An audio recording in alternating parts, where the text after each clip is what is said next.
जय Hind friends. Current affairs की series में आज पर्यावरण की दृष्टि से बहुत ही महत्वपूर्ण टॉपिक को लेकर के हम उपस्थित हुए हैं। आज का जो टॉपिक है ठीक उसी से मिलता जुलता है जिसकी चर्चा काफ़ी दिनों से चल रही है, और वो है इंटरनेशनल सोलर एलियंस।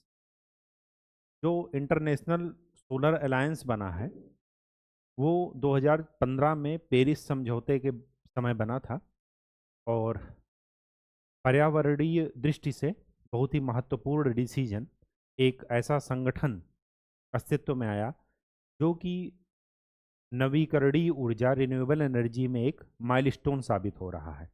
और तो और जो हमारे सस्टेनेबल डेवलपमेंट गोल्स हैं उनमें एक गोल ये भी है कि नवीकरणीय ऊर्जा को बढ़ावा दे करके हम सभी को ऊर्जा की एक मिनिमम आवश्यकता को पूरा कर सकें। हर एक व्यक्ति जैसे भोजन पानी उसको ज़रूरत है, ठीक वैसे ही उसको कुछ ना कुछ ऊर्जा की ज़रूरत है ताकि वो अपने एक समुचित जीवन के उद्देश्य को पूरा कर सके। उसका जो लिविंग स्टेटस है वो इतना भी कमज़ोर ना हो कि उसको एक जो एनर्जी मिल रही है प्रकृति के द्वारा उससे भी वो क्या हो जाए, वंचित हो जाए। तो हमने सभी की ऊर्जा ज़रूरतों को पूरा करने के लिए सस्टेनेबल डेवलपमेंट गोल्स में भी लक्ष्य रखा है। इन्हीं सब चीज़ों को ध्यान में रखते हुए 2015 में भारत और फ्रांस ने मिल करके अंतर्राष्ट्रीय सौर गठबंधन का जो है धारणा लाए, और उसको केवल धारणा ही नहीं लाए, उसको भौतिक रूप में क्या कर दिया, प्रेरित कर दिया। स्थापना की गुरुग्राम में उसका हेडक्वार्टर है अंतर्राष्ट्रीय सौर गठबंधन का। ठीक उसी से मिलता जुलता जब इनिशिएट एक इनिशिएशन जो है भारत का जो है विश्व लेवल पर उभरा, इंटरनेशनल सोलर अलायंस, ठीक वैसे ही भारत ने पर्यावरण के संबंध में एक दूसरा संगठन स्थापित करने की बात की जिसको बोलते हैं इंटरनेशनल बिग कैट अलायंस। आज का जो हमारा टॉपिक है वो पर्यावरण के इसी मुद्दे पर है, तो चलिए स्टार्ट करते हैं। International big cat alliance.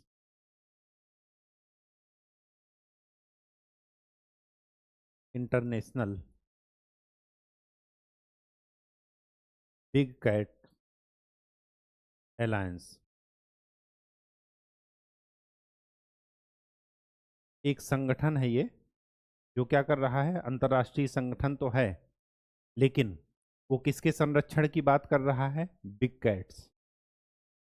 Big cats में जिन कैट्स की संरक्षण की बात की जा रही है उनमें टोटल 7 लोग शामिल हैं, 7 बिग कैट्स शामिल हैं। पहली बात, एग्जामिनेशन पॉइंट ऑफ व्यू से हमें यहाँ पर ये ध्यान में रखना है कि इन 7 बिग कैट्स में से कौन 7 बिग कैट्स हैं लिस्ट में से, वो आपके ऑब्जेक्टिव क्वेश्चन में पूछा जाएगा, पहली बात। दूसरी बात, इसको कब शुरू किया, किसने शुरू किया, तो मैंने आपको बता दिया कि जो नेतृत्व करता है, जिसने इस अवधारणा को जन्म दिया, क्योंकि अंतर्राष्ट्रीय सौर गठबंधन एक जो कर्क और मकर रेखा के बीच जो देश हैं, लगभग 123-125 देश इसमें शामिल हो चुके हैं इंटरनेशनल सोलर अलायंस में।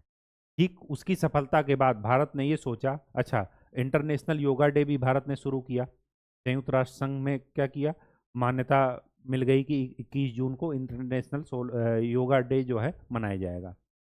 तो ये सब क्या है, अंतर्राष्ट्रीय मुद्दे पर भारत की एक नई पहचान, एक नई उभरती हुई शक्ति को, एक नए नए उभरते हुए नेतृत्वकर्ता की पहचान को उजागर कर रहे हैं कि अंतर्राष्ट्रीय मंच पर उनकी भी बात सुनी जा रही है, और ये अपने आप में क्या है, बहुत बड़ी बात है। तो सबसे पहले आपको ये ध्यान में रखना है, अभी इस पर चर्चा करेंगे कि 7 बिग कैट्स कौन सी हैं।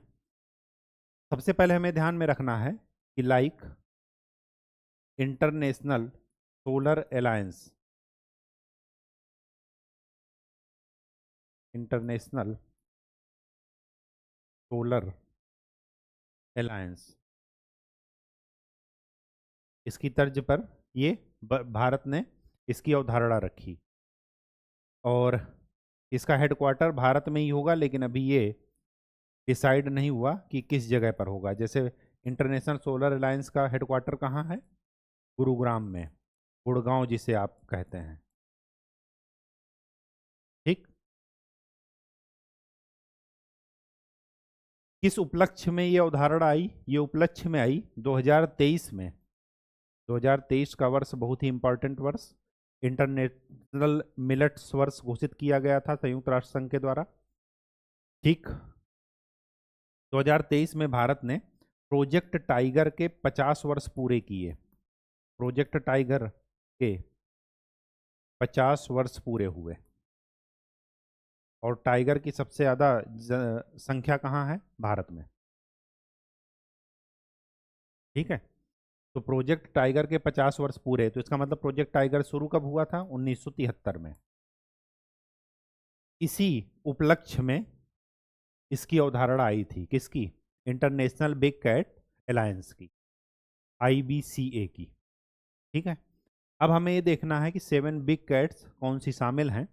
अच्छा, स्वाभाविक सी बात है कि जैसे ISA को और भी संगठनों ने मान्यता दी, जैसे संयुक्त राष्ट्र संघ हुआ और बाकी पर्यावरणीय संगठन भी हुए, ठीक वैसे ही ये जो IBCA है, इसको भी कई सारे संगठनों ने क्या कर लिया? मान्यता दे दी। तो आपको ये ध्यान में रखना है कि ये एक बहुदेशीय, इसमें कई सारे देश मेंबर हैं, प्लस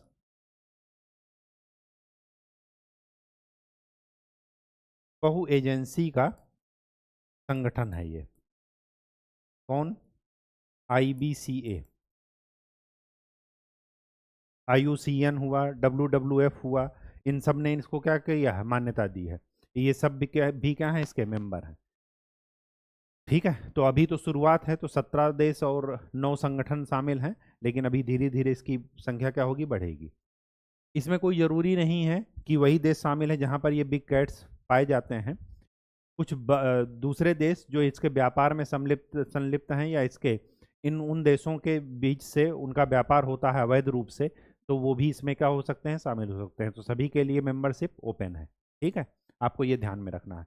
दूसरी बात, 7 बिग कैट्स का नाम ध्यान में रखना है और उनका IUCN स्टेटस। तो चलिए स्टार्ट करते हैं। 7 बिग कैट्स कौन कौन सी हैं और भारत के परिप्रेक्ष्य में जरूर ध्यान में रखना है। पहली बात तो 4 को एक साथ रखिएगा। कौन कौन? एक तो शेर, और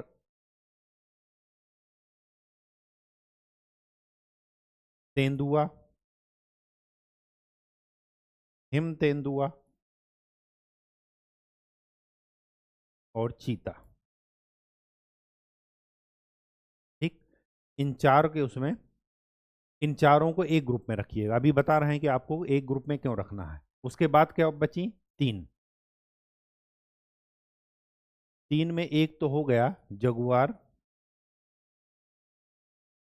दूसरा हो गया प्यूमा, और तीसरा हो गया बाघ।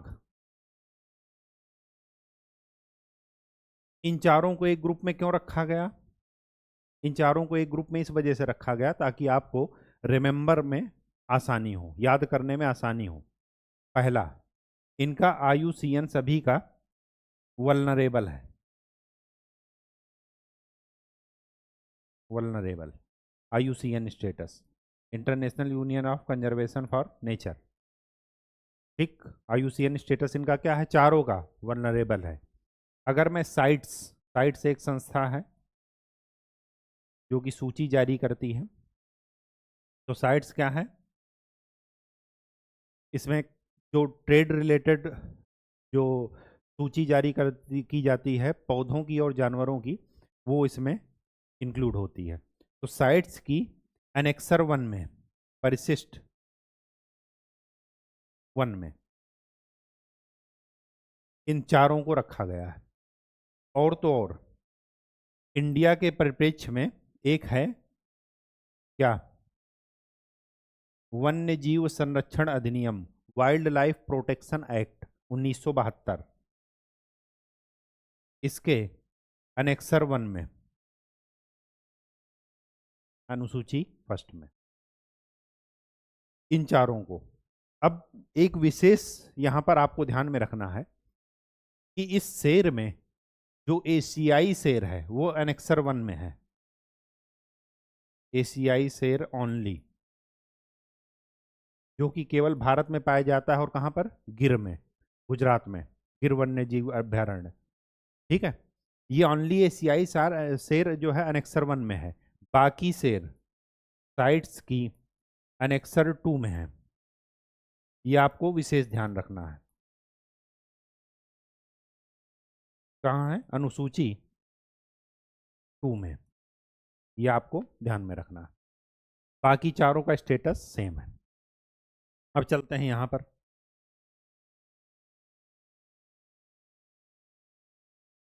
ये जो बाघ है, ये है इंडेंजर्ड, संकटग्रस्त। बाकी वही स्टेटस है, साइट्स की एनेक्सर 1 और वाइल्ड लाइफ प्रोटेक्शन एक्ट 1972 का एनेक्सर 1। जगुआर और प्यूमा के बीच में आपको ये ध्यान में रखना है कि ये भारत में नहीं पाए जाते।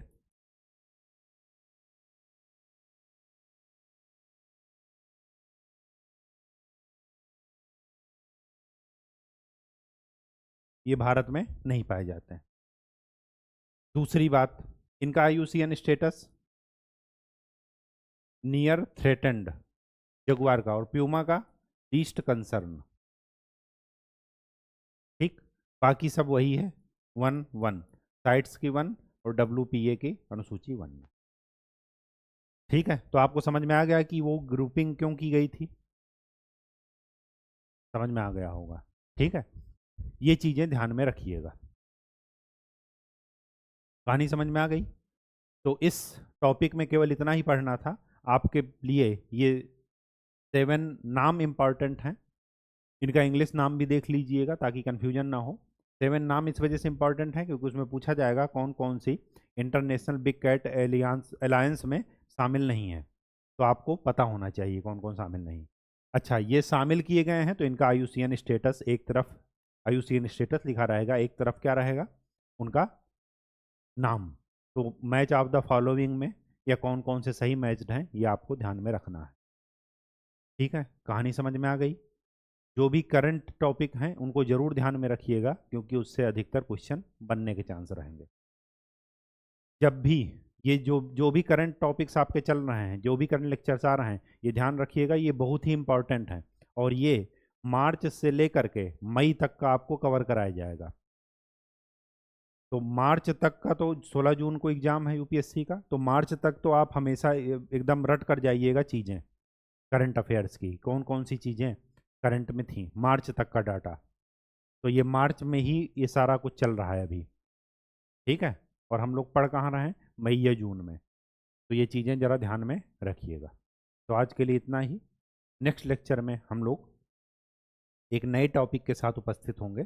तब तक के लिए खूब अच्छे से पढ़ाई कीजिए और प्रीवियस ईयर क्वेश्चन जरूर देखते रहिए। एक चीज़ यहाँ पर आपको ये भी बताना जरूरी है, वो लिख लीजिए। वो क्या लिख लीजिए आप? उसको सोचिए अपने मन से। एक पॉइंट अगर आपको लिखना हो तो आप लिख सकते हैं कि देखिए, ये सारी चीज़ें क्या बता रही हैं? भारत की एक अंतर्राष्ट्रीय विश्व में एक अच्छी भागीदारी, एक नेतृत्वकर्ता के रूप में उभरना। दूसरी बात, जब हमने प्रोजेक्ट टाइगर में अपनी क्या कर ली, सफलता प्राप्त कर ली, तो फिर हमने क्या किया? एक अंतर्राष्ट्रीय स्तर पर प्रयास किया। उस अंतर्राष्ट्रीय स्तर पर हमें यह भी ध्यान में रखना है कि जो सस्टेनेबल डेवलपमेंट गोल्स हैं वो किसी एक कंट्री के गोल्स नहीं हैं, वो पूरे विश्व के देशों के द्वारा निर्धारित किए गए गोल्स हैं। एक कॉमन गोल जो सभी के लिए जरूरी है, उसमें किसी एक पर्टिकुलर देश का हित या किसी पर्टिकुलर देश का ज़्यादा हित, ये सब बेकार की बातें हैं। तो हमें क्या करना है? हमें अपनी नीतियों को, जो हम राष्ट्रीय स्तर पर नीतियां बनाएं, वो क्या है? SDG से क्या हो, कॉन्ट्राडिक्ट ना करें, बल्कि उनको क्या करें? सपोर्ट करें। तो हमें यहाँ पर ये ध्यान में रखना है कि अगर आपको समग्र और समावेशी, इंक्लूसिव नीतियां चाहिए, तो उन नीतियों को जैव विविधता नीतियां